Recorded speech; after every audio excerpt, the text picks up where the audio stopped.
Qui est Anne-Sophie Dugencourt? C'est une question qu'on se pose parfois toute sa vie, mais je vais essayer d'y répondre. Je suis professeure documentaliste à l'Éducation nationale. Je suis également une conseillère municipale d'opposition à la ville de Saint-Quentin et une personne naturellement engagée. Depuis 5 ans seulement. Je suis arrivée dans l'Aisne pour le travail à la base et je m'y suis installée par affection pour cette ville et par envie de m'installer quelque part. Vous êtes donc élu municipal. Comment? Pourquoi? Pourquoi? Alors, j'ai toujours été politisée et engagée.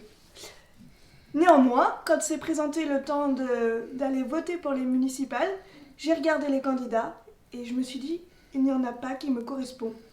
Donc plutôt qu'aller voter blanc encore une fois, je me suis dit, allons-y, tentons quelque chose. Pourquoi ne pas amener mes convictions politiques sur la place publique?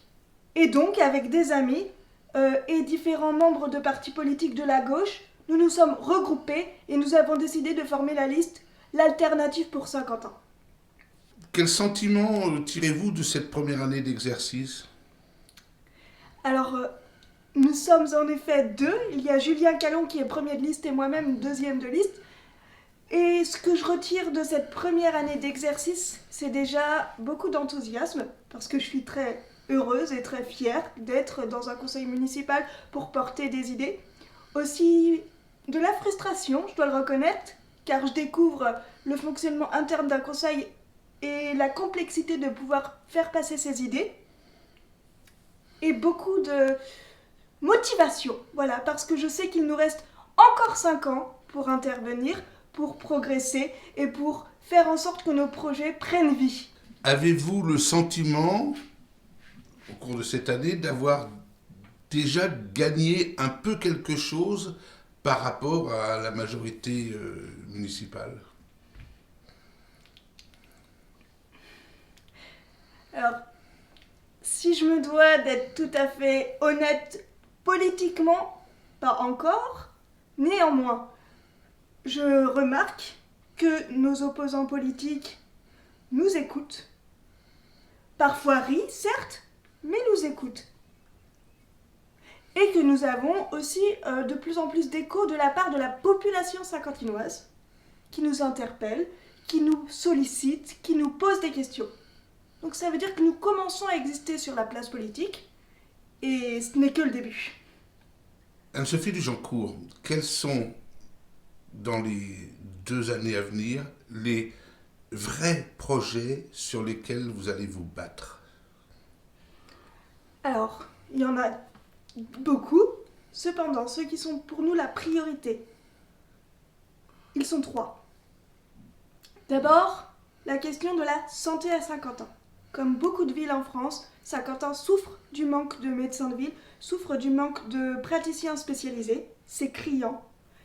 Donc, il faut qu'on amène la santé à Saint-Quentin. Pour cela, nous proposons à chaque fois, lors des conseils municipaux, de mettre en place une maison médicale. Ce projet n'a pas encore été acté, nous n'abandonnons pas, car nous pensons vraiment que c'est une alternative qui peut fonctionner et faire en sorte que les Saint-Quentinois et les Saint-Quentinoises aient une santé ordinaire. Deuxième projet, qui rejoint d'ailleurs le premier, Saint-Quentin est aussi une ville pauvre. Il y a beaucoup de gens qui sont sans emploi, beaucoup de gens qui sont sous le seuil de pauvreté. C'est une situation alarmante et qui doit changer. Et pour ça, de même, nous proposons des solutions concrètes et rapides pour que tous Saint-Quentinois et Saint-Quentinoises puissent vivre dans la dignité.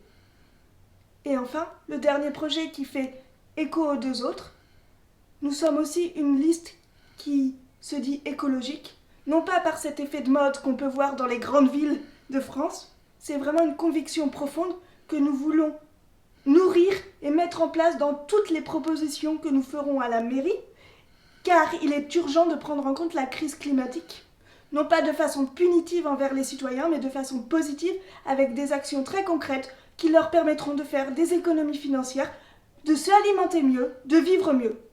Tout cela en prenant soin de la planète sur laquelle nous vivons. Merci, un discours bien énergique.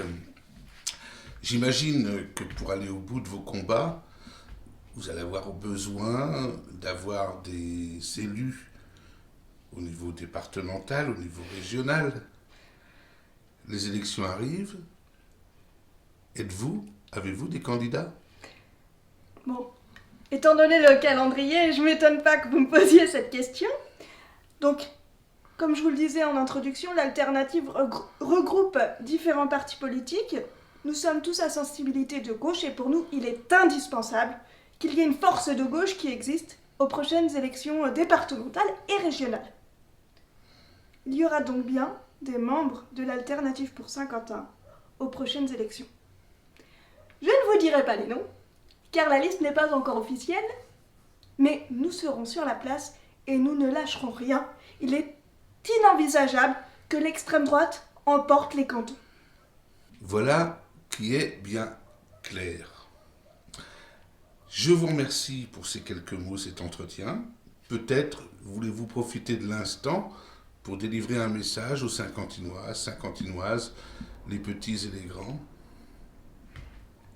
Je vous remercie de me donner la parole.